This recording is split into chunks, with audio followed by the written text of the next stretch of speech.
Okay, so here's the two speakers. They're great big speakers and cabinets that match the radio cabinet beautifully. This one doesn't have a back, so you can kind of see what's in it there. Kind of a large size tweeter and a fair size woofer. Kind of a woofer mid-range kind of deal.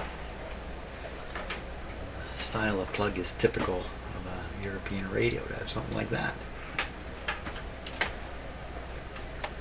Plug in here. Ooh, that plate is really loose on the radio here. That's, you know, like this is the place where you expect to find cracked solder and stuff like that, where things are moving like this. This is not good. Funny, it's made so flimsy. It just has these bend tabs. A little more bending might lock this into place a little better. Okay, in with the speakers. Now, we really want to be looking at the front of this radio here.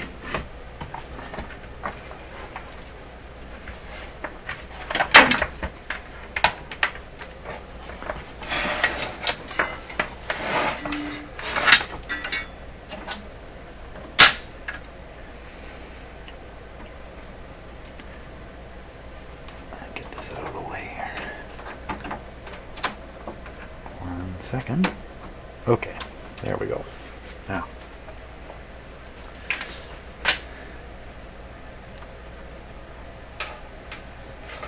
okay, radio's still plugged in. I want to be able to see that myself anyway.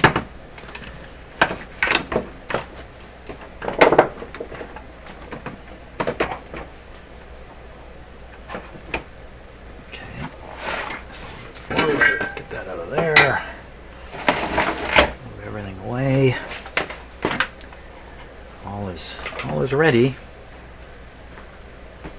So we're going to start this guy up on the same restriction we just operated it on. See if it doesn't make some sound. So we're on the broadcast band.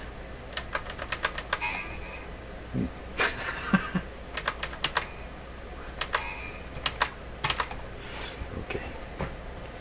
Fun. Wow.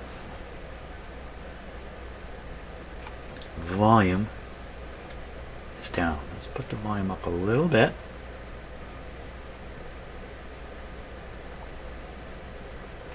Check the tuning. Yep, this is tuning, and this I think is steering the antenna.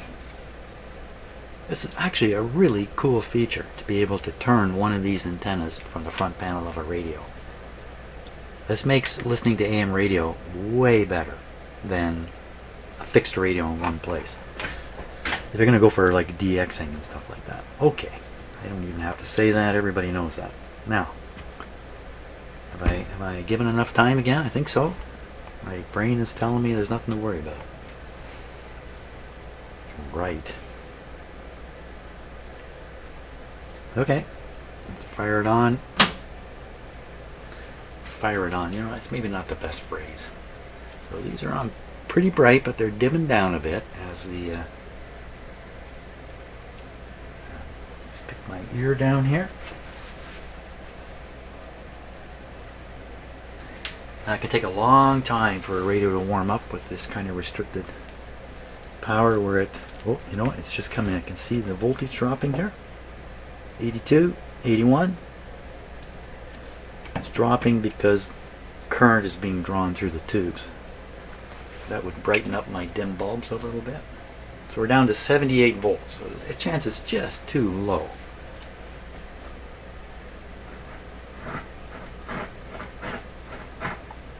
Then again,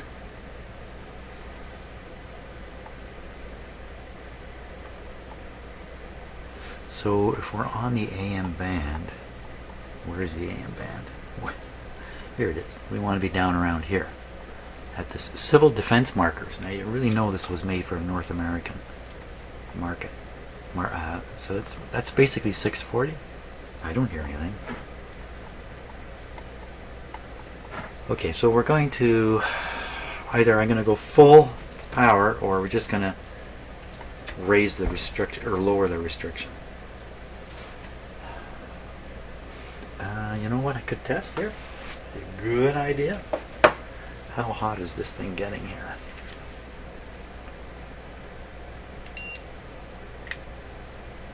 $24.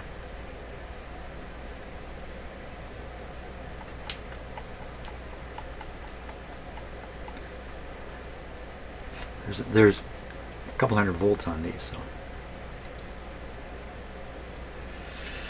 not much happening there. That's good. That's really good. That's super good. That's so good, I think I'm going to put this on full power. Is everybody ready? And I'll switch this to watts. 30 watts right now. Volume's down. Is everybody ready for this? Mr. A or Mr. R, depending upon which initial I want to use. Are you ready? See your radio. This may go off like a rocket.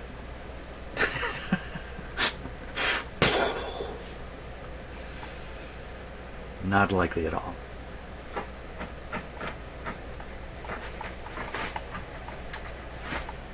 I think I can hear that scratchy from both speakers.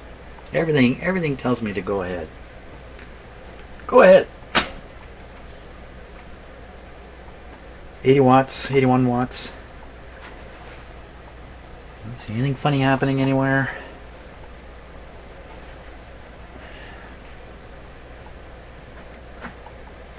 Come on, radio. Am I forgetting about something?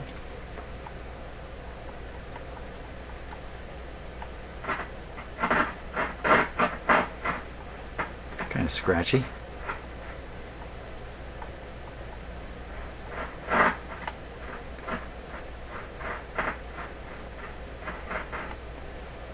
Okay, is anything bad happening while I'm fiddling here? Somebody get fiddling and not pay attention to what's happening. 41. 50. So this is getting hot enough that it sure doesn't feel like 50. No burning of the fingers. Tube. That's hot. I got a 125 out of that one. This one here, 125, 137. Like, these are really hot tubes. In fact, I gotta peel this tape off. And we'll be smoking this tape soon. Careful, man. There's high voltage everywhere. High voltage all over the top of this thing. High voltage everywhere. Hey, did the little indicator lamp come on? What's this?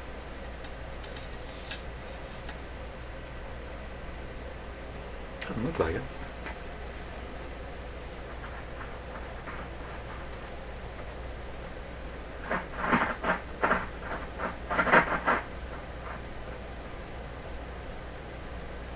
Okay.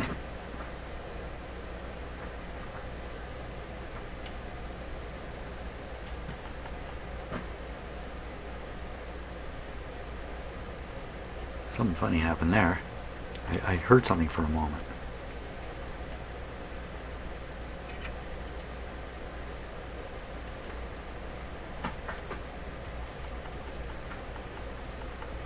Wow, she's pretty dead.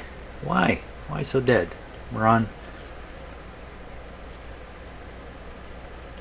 95 watts.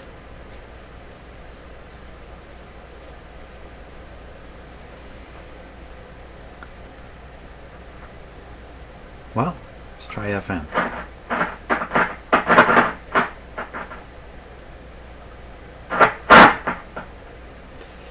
And the owner would be far more likely to be listening to FM. FM without an antenna, no antenna. See the other dial moving? Sure sounds like it. Sure sounds like an FM radio. Let's get some kind of antenna onto it.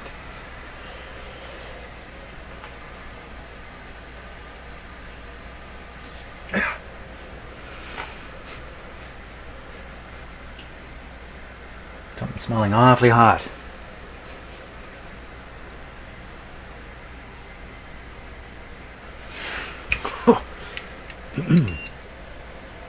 22, 25, 33, 55. I hit the output tube there.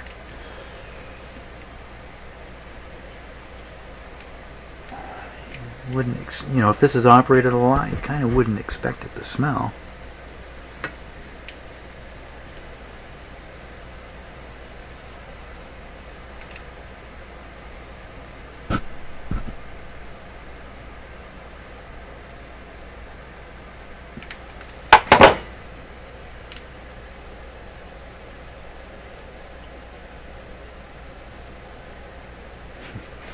Where's the heat coming from?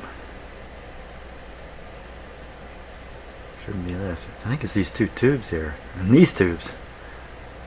They're just supplying so much heat. And touching these things it's really hard to tell. 23, it's room temperature down there. Wait a minute. Something here's not room temperature.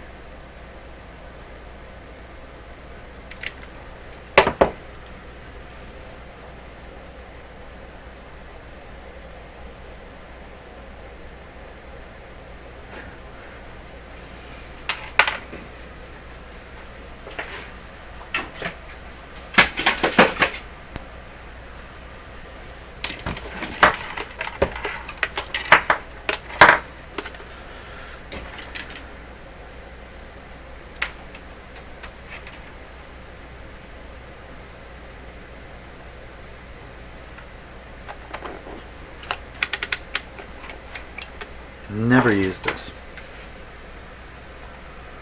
21.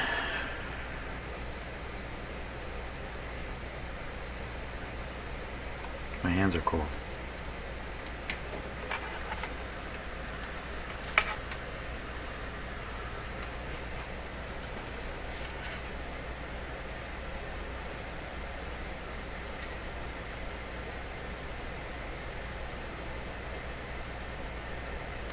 It's a terrible way to do this.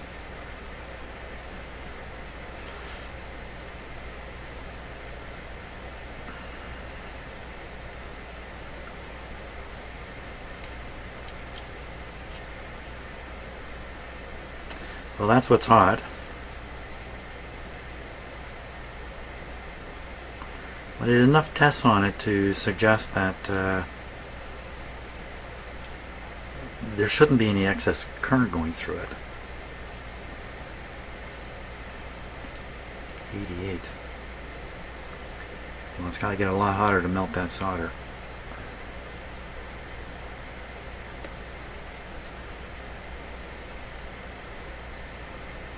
Oh, this one's pretty warm too, eh?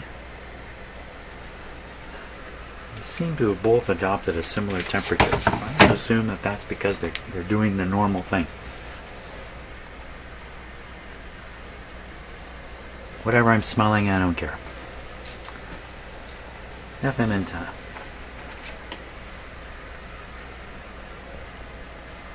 Oh, the FM antenna is a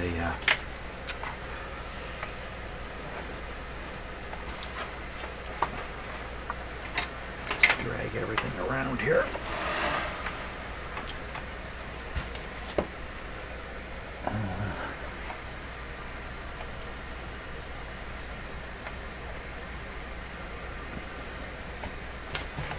Let me get the back of the radio. So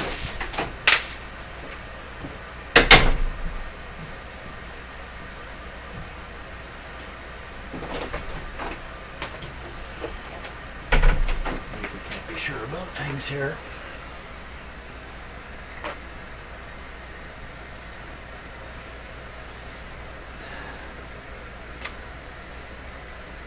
Dipole, 240 ohms. 240 ohm dipole. Any old piece of wire, that's what that sounds like to me.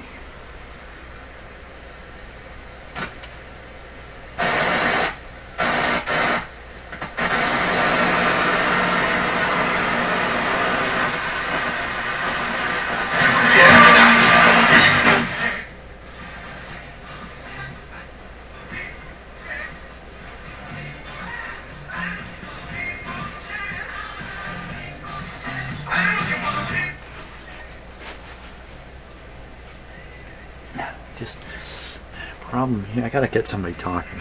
Can't have music.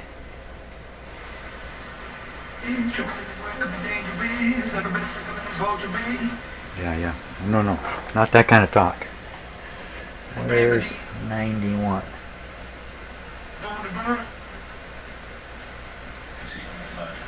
now he has put a different story in the New York Times, including admitting to execution-style killings. Prime Minister Justin Trudeau is in Lac-Mégantic. He was there this morning to announce construction of a new railway line that will bypass the town. It comes on the 5th anniversary of the fatal explosion that killed 47 people there. The bypass will cost $133 million, split between the federal government and Quebec. Trudeau says moving the line is something the town wanted, but it comes with consequences. When you move a rail line, you are moving it from somewhere to somewhere else. There are private lands all around this place. There's no question that there are going to be people impacted. Good. Both speakers working. Construction is set to start next year. The federal government wants it to be completed by 2022. Trudeau is now on his way to New Brunswick to meet with some of the people affected by flooding. Waters across the province are slowly receding, revealing the daunting cleanup ahead. The Canadian Armed Forces say that they are deploying 60 members to help with the cleanup, following a request from the province. And part of the Trans-Canada Highway in that province is 175, highest today. number. In Saskatoon, testimony is wrapping up about the 60s Scoop settlement. Between the 60s and 80s, an estimated 20,000 Indigenous children were taken from their families and placed with non-Indigenous parents. As Olivia Stefanovich reports, many of them are upset that they are not given much time to tell their story. You know, it just doesn't go away. It doesn't. Daryl Morin says the pain of being separated from his family during the 60s scoop has never left. The reason I'm here is to have some clothes. 60s scoop in Canada, they're referring to is the Canadian federal government going and collecting all the children of all the native people living in remote locations in Canada. And taking all those children away from their parents and bringing them down to boarding schools, basically, large boarding schools, also located somewhat remote. And these boarding schools, most of them were run by, guess who? The Catholic Church, I think. One of the churches, Catholic Church, I have to be the case. And the whole story is a long, complex story. It's all part of the fabric of Canadian society, an unfortunate part of it historically.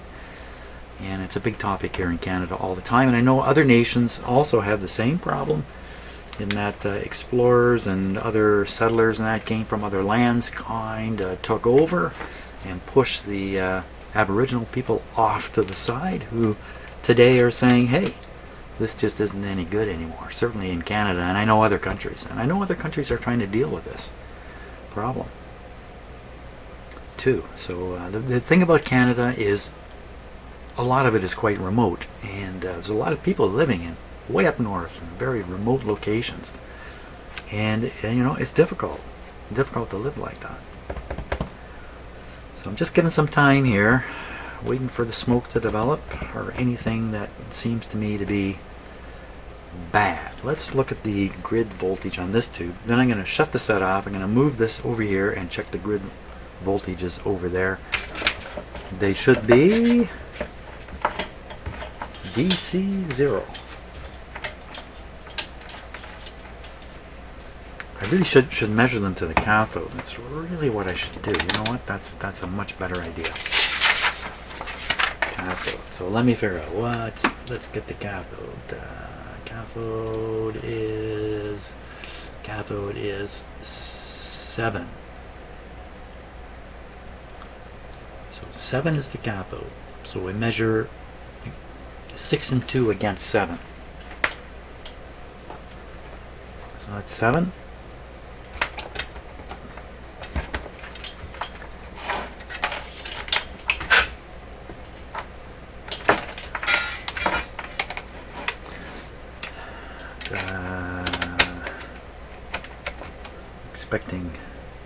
Expecting a negative number here.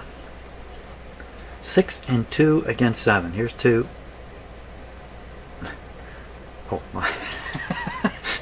Notice there's a problem here.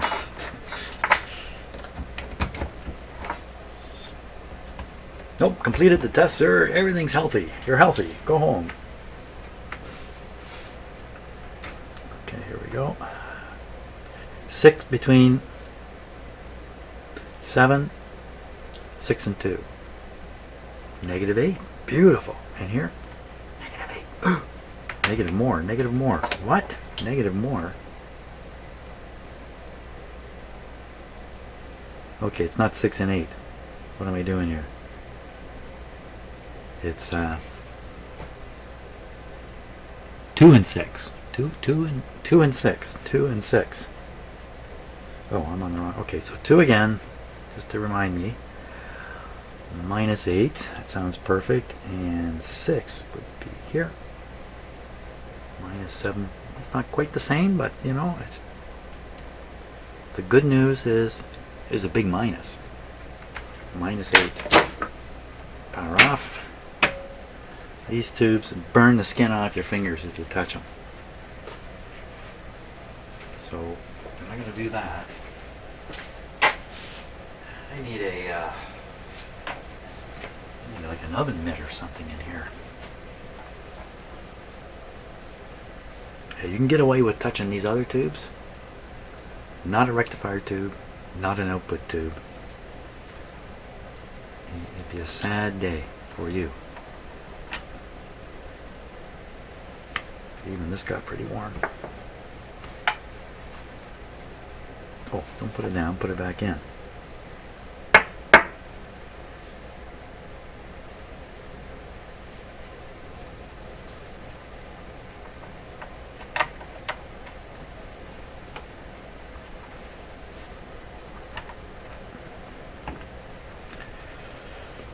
Out. And the great thing, Mr. R, is you're getting a spare output tube back. The set here because eventually one of these tubes is going to blow too. I mean, eventually lots of things are going to go wrong here, but eventually it probably doesn't matter to Mr. R or to Mr. Me because it'll be somebody else's problem when that day comes. Okay, so switch on again, starting with restricted power just because I'm a chicken. Everything looks fine. Und full power. That was my really bad German. I don't really have. Now you know why I'm not a comedian. Okay. Once again, grid voltages 2 and 6 against 7.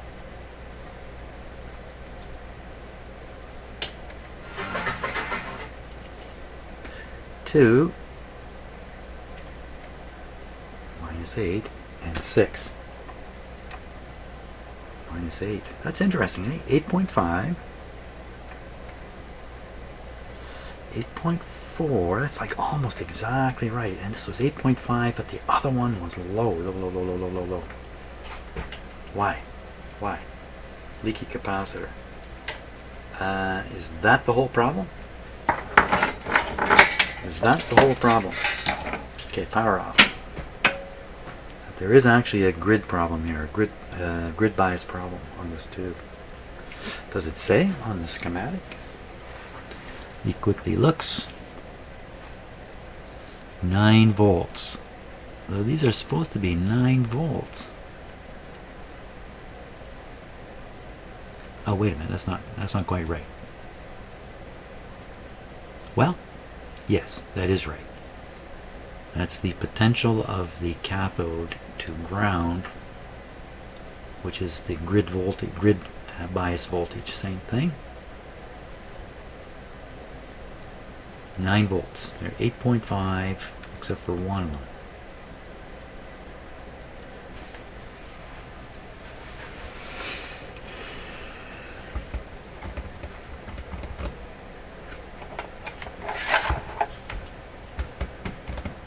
Well, I don't know. Is it good enough or not?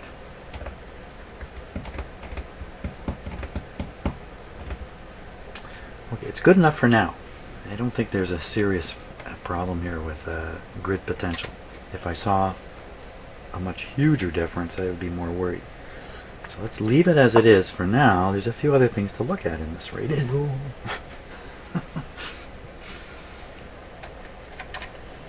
Like what?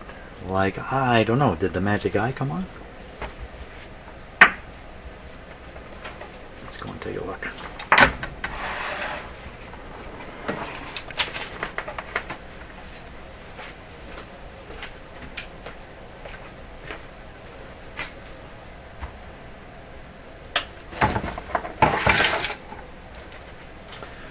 How about it, magic eye? Got any magic in there? Let's take a look.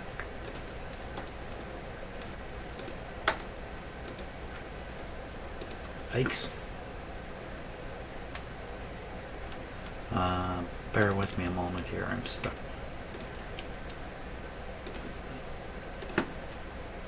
I'll just get this in focus here.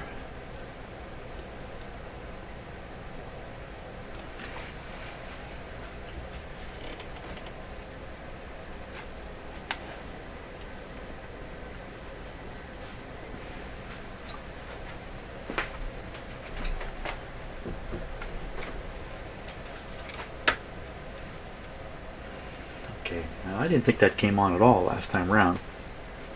And this time we're going to turn the set on with its own on switch. How about that? So I've turned it off. Power's applied, nothing came on. The on-off switch often go defective in these radios. Going down all the way to FM.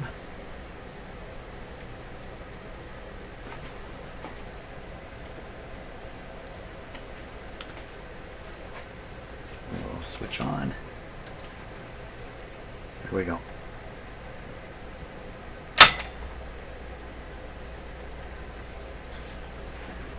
Okay, let's see if that little green indicator does come on or not. Oh, I see something. Darken it down a little further in here. With my own eye, you know, it's barely visible. That's how that stacks up. And we're going to darken it right down in here. It's in the dark. It's barely visible. Is it working?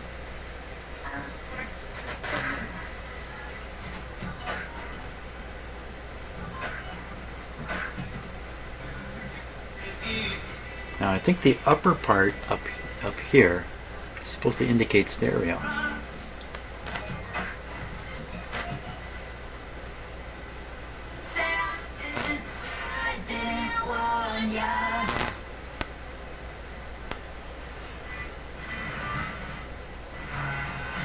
Okay, so I got to check this for stereo by sticking my head between these speakers here. And I don't want too much music on account of the copyright police will come. Let's check it out.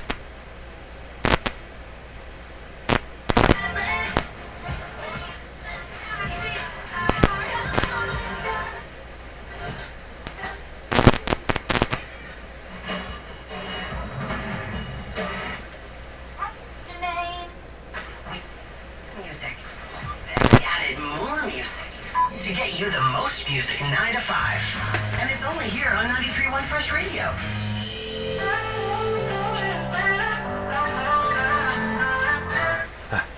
It's hard to tell.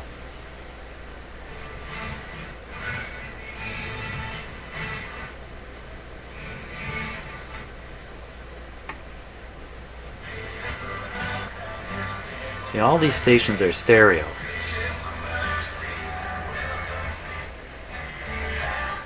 I think it's reproducing stereo.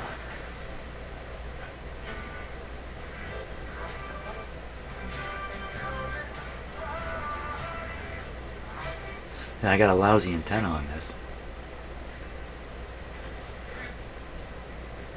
Well,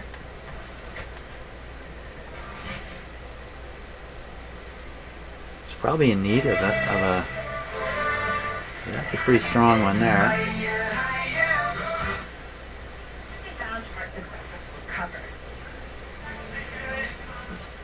I have the impression this is lit, the stereo indicator is lit all the time, and I also have the impression that the decoder is decoding all the time, because even the noise, it sounds like it's in stereo. Maybe that's normal for an FM radio. I don't spend a lot of time listening to FM stereo. White noise. It seems to me you need the 19 kilohertz pilot to trigger the whole stereo decoding process. So tune between stations, listen to white noise.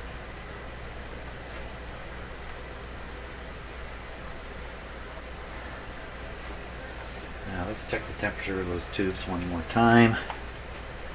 This time we're going to do it straight down on top. As long as they do it the same way, it's a comparative test. 61 from the top. 65 from the top.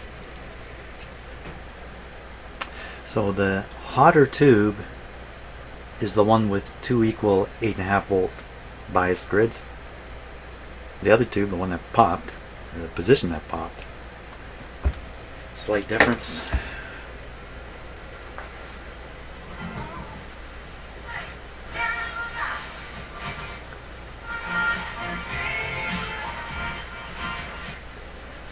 Tune through it and listen to it.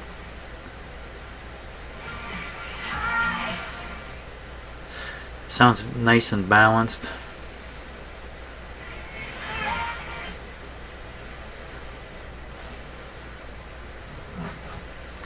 So let's go check out a couple other bands here. Let's go back to the AM band.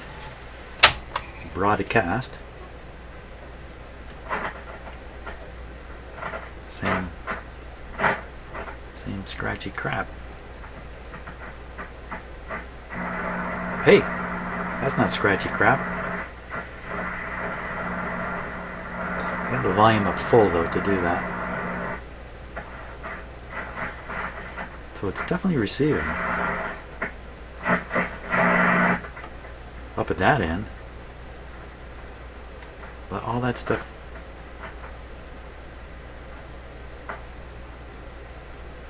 not doing so well down here.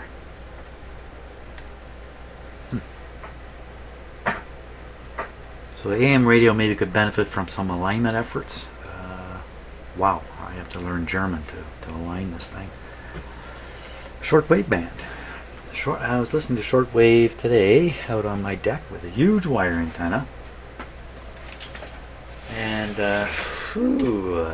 boy, shortwave radio is really crappy, and I'm afraid the prediction for the remainder of my life is that shortwave is going to be crappy, because the sun's behavior is such that shortwave radio doesn't work well, and it's got that 11-year cycle where it comes back. I don't think it's coming back, not for quite a while. So well, it's all this for. Why am I doing all this? There's going to be nothing on shortwave anyway. Shortwave 1, shortwave 2. Ferrite antenna. Hey. Is that why pushing this up here didn't do anything? Okay. Bringing on ferrite antenna. Volume down.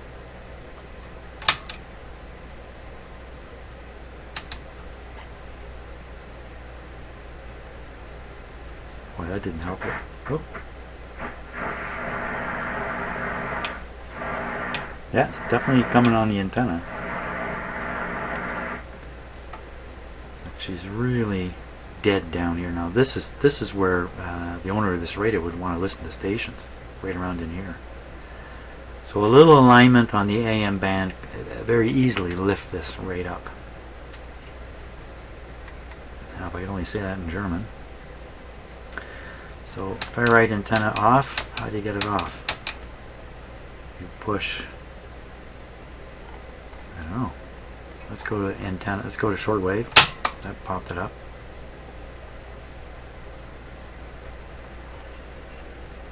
Shortwave, just a hum. Well, no antenna.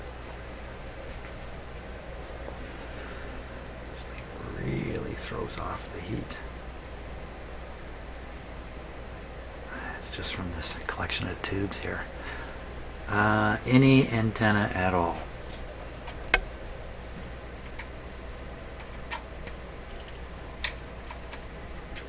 Nobody's making any sound. Make some sound.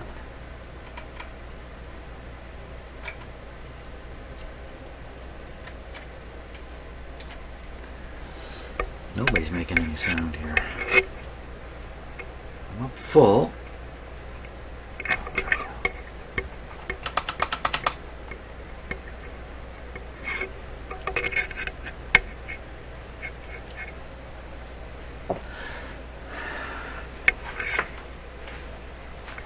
Where does the shortwave antenna connect? This must be your antenna ground. Antenna on the outside. Outside lower connection. Outside lower connection.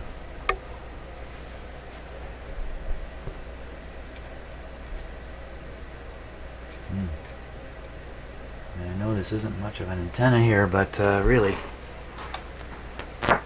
Oh, what's that? What's that noise? Loose light bulb? I don't know what that was. Ooh.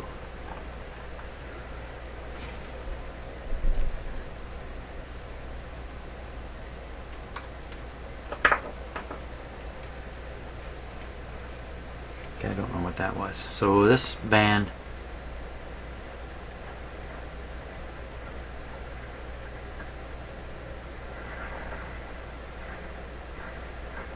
is receiving.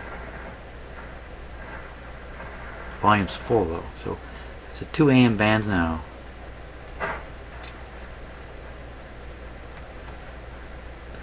Okay, well, I don't expect anything on that, but the other shortwave goes all the way from 8 megahertz all the way up. We'll find something in here if it's there to be found. That makes sense? Starting at 14.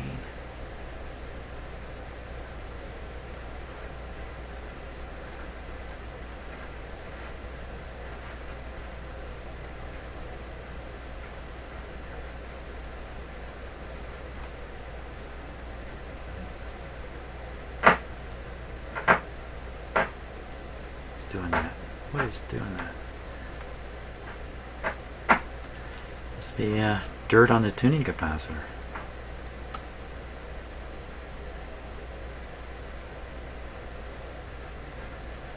Very, very weak, as in non-existent. Okay, we can do some more experimenting with that another time.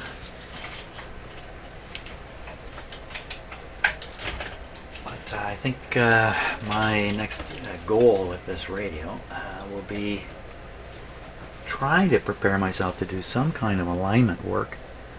Looks like it could benefit from the AM shortwave side. Something's going on there, I'm not sure what. Chances are it's a shared IF through here.